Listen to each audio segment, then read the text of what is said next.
Hey, what's up? It's Jim, and today I'm going to talk about Infinity Train.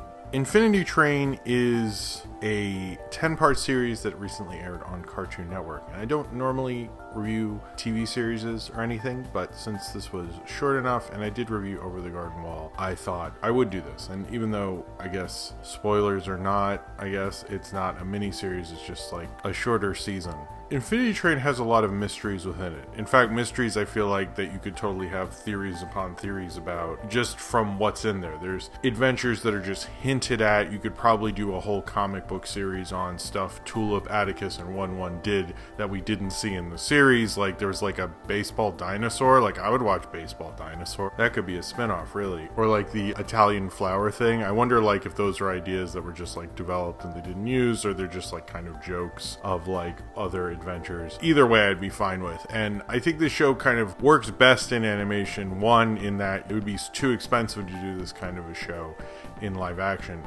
But I also think that this is the kind of show that is influenced by the kind of 80s that we hint at but don't talk about as much. You know, this has a very Stranger Things kind of synthy score, or just an 80s synthy score, because Stranger Things didn't invent the 80s, but I guess now that you're watching it, it feels much like that. And I think when it comes to what this does versus what Stranger Things does, and I'm not just using that, I have better frames of reference, but in terms of the difference between the two is Stranger Things is doing Spielberg, Carpenter, Stephen King, the popular stuff. Infinity Train is doing the weird sci-fi novels that no one's really reading or caring about, and Doctor Who episodes that aired late night on PBS in the 80s. This is far more interested in Tom Baker and John Pertwee than it is in kind of the newer Who. Maybe they like that, I don't know, but you get that sense to it. You get that sense that the sci-fi of ideas, not just of action. You know, there is action in this series, as I guess everything has to, but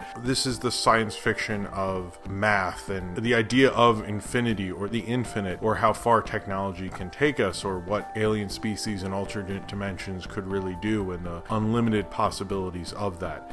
And I get all that within Infinity Train. It makes me feel like I will never be able to fully understand this world, and I kind of love that attitude to it, because it also goes in line with what animation is so good at, and animation is really good at the unlimited idea of possibilities, that anything can happen in animation. And going into each of the train cars, it really felt like anything could happen. You'd have various different worlds with various different voice actors, with various different design and kind of references and things, and I really like that about it. You know, as much as it'll reference things, like you then will get something where, you know, a land full of corgis, or the thing with like the water people and the cat, voiced by Captain Janeway herself, believe it or not. This is kind of, when I got into science fiction and animation and comic books when I was like in elementary school, this is kind of what sci-fi was more like. So I kind of felt really at home with this, because there are just so many different ideas, and it felt like this is more akin to Ray Bradbury or something. This is more akin to the science fiction that is trying to explore like all the possibilities and the evil of technology and the evil of man and the evil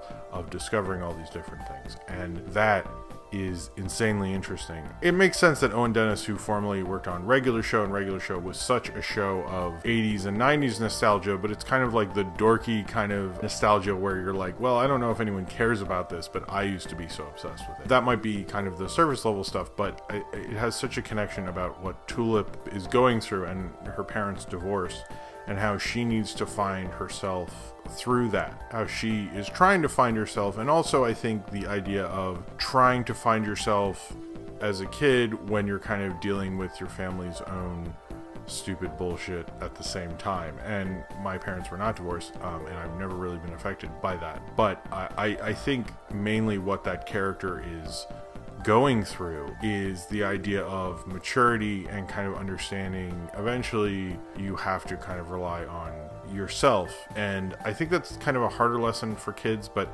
usually it's because I think parents, it's been like 12 or 15 years with this kid, and they're not prioritizing as well, and the kid might not be able to communicate and make sure you're here at this time and stuff, and what specifically happened with her coding camp and things like that. And I feel like her through this journey, like any great journey through, you know, 80s movies, specifically Neverending Story or like Labyrinth or something, is you understand that personal responsibility. And I think she's almost almost going through an understanding that she almost doesn't want to grow up through her parents' divorce. And I think that's sort of a narrative thing that happens a lot, in that when you have a character who is at this kind of crossroads of childhood and adolescence, where they kind of are forced to kind of grow up, which adolescence sort of makes you do anyway. You don't really need to have that big thing in there, but the idea of their divorce, which seems to be more because they just weren't getting along anymore, runs through this film so much, and it feels like she's kind of like dwarfed within it, where she is not able to connect with people as much. She's basically getting lost in everything,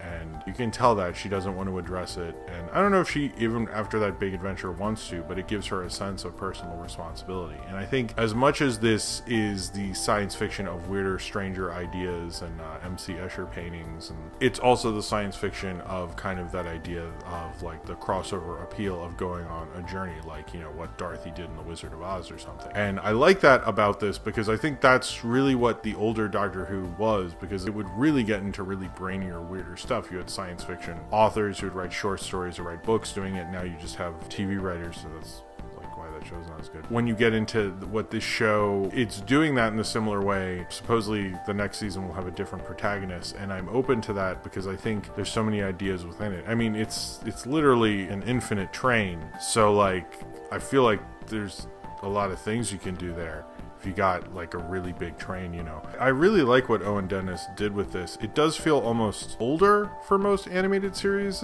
I tried to watch the first couple episodes with my daughter, and although she was like kind of captivated by it, I could tell it wasn't really something like She-Ra is something we can watch, and I think that is a little more action and fun in it. And not that Infinity Train isn't fun, but I think it is a little older. It sort of reminds me of, I recently reviewed Secret of Nim, and kind of reminds me of the appeal of that, where it's a, like, not exactly for like early elementary school, I'd say later going into middle school. It's more appropriate for sort of that, maybe 3rd or 4th grade with this show, which I sort of like, especially in kids entertainment. Like, it feels like they're always going to the lowest common denominator. And although I think adults can like this, and if you like Labyrinth and Dark Crystal and those like kind of journey things from the 80s, I think you'll really like this show. I would really be curious to hear someone who's like 9 or 10's opinion of Infinity Train, not just all of us animation dorks taking over the internet there. And I like how it plays with time, the idea of memory. It plays with the idea of mirrors. There's just so many interesting ideas within this, and that it is within that world. Like, it's not like Wizard of Oz where it's a dream, you know. Though I don't think it was a dream, or it isn't. I guess in the movie it is. Whatever. I like that idea of like, we don't understand how it found her, what its purpose is. Ultimately, there's a lot of questions. It sort of reminded me of the movie Cube in a lot of ways, because you just think of all the ideas within it, but you're almost more wrapped up into the idea of what's going on with just those specific people. You should see the movie Cube. It's really great. And this is more of that idea of just like thinking about a basic concept, thinking about a basic kind of concept, and like playing within that and going off into letting your mind expand into those various dimensions of imagination. And Infinity Train is just so good at that. I do wonder like how they will continue this, like what the fan base will be for something like this, because it is so different and so kind of weird. But I really love that about it. It's kind of one of the most original kind of shows to take on all those ideas that I've seen in a really long time. I think a lot of stuff uses that 80s influence because, hey, it's when I grew up, and oh, those are all the biggest movies and the movies you watch all the time and the shows and all that stuff are what influence everything. And I think this is like really Owen Dennis's and the other writers of the show kind of own personal nostalgia, which I think goes through other Cartoon Network stuff as well, actually, which I actually kind of like. Specifically, I mean, I know for a fact OKKO, and then other shows like Steven Universe, which I guess I also know that for a fact, and Regular Show and Adventure Time and things. This is very post like Adventure Time Regular Show view, but it almost feels like, as silly and strange as it is, it feels very centered through that Tulip storyline. I kind of wonder, you know, much like when I was talking about Secret of Nim, how Mrs. Frisbee or whatever is kind of going through this complex world, but it's kind of streamlined through her perspective. And I think that's sort of with Tulip, but it goes more into those ideas because each of those different worlds she goes in, I mean, as much as like they have the train car full of ducks and stuff, they have like the mirror dimension, or they have, you know, the one with turtles, and like what exactly is going on in this stranger, weirder dimension, and like how she's falling all over the place, and how things are all falling apart, and like, are they coming in there to fix things? Are they actually fixing things for the good or for their own selfish gain? And are there good intentions misplaced, or are we looking in the Corgi dimension, you know, did she really fix things? Is she really making things better, or going through her own selfish pursuit, which is something I kind of thought about as an underlying feature, because we don't see how she really affects a lot of these places she helps change. It is such a thought-provoking thing, and I honestly want to watch it a few more times. So Over the Garden Wall, I really let sit with me a while before I reviewed it, and I think I like it more as it goes on. There's certain things like 1-1 sort of could get on my nerves sometimes. Sometimes Atticus could, who's voiced by Ernie Hudson of Ghostbusters. This has a really remarkably good voice cast, I will say. The voice of Tulip Olsen, Ashley Johnson, is really good. Rice Darby is one of the Liquid people. Ron Funches is Khaki Bottoms. I already mentioned how Professor Janeway or Kate Mulgrew was the cat, and even Leah Headley was the conductor in the end. It had a lot of really good voice actors in it. It just does feel like an epic kind of sci-fi novel from 1987 or something. It felt like that, but accessible. It didn't feel like I needed to brush dust off the dust jacket, and it didn't appeal to me. It felt very now, but it felt sort of culty in a cool way, like culty when cult stuff was just like Quantum Leap and everything. It really took me back to science fiction of the 90s in a way that I found really refreshing. Like science fiction in the 90s that, like, you know, when I go to school, like, have you seen this? And they go, shut the fuck up, nerds. I love that about it. It reminded me of the Sci-Fi Channel when, like, it was 1997 and they just got Mystery Science Theater. I love that about this show, and I think it inhabits that world, but it inhabits like what made all of that so special, and understands like why you'd be attached to it as a kid who's like a loner or who's going through a tough time, whether it be at school, whether it be with your own sexuality, whether it be just getting beat up at school, not really understanding how to be good at school, whether it be your parents' divorce. Like, you could attach yourself to what's going on with Tulip and want to go on that adventure with her. And Infinity Train, like, you want to go through that train and see what's going on, and it was just wonderful. And also cameos Word Up, although I would have gone with Candy, but Word Up's a good song also. And so many personal touches. Like, it felt one of the more personal auteur Cartoon Network shows I think I've seen in a little bit, although I can say I know that's not true, but it felt very personal in a lot of ways, and maybe it wasn't, but you felt that attachment. It felt like a nice blanket that you want to wrap yourself up into and go through all these worlds and understand what Tulip has to face.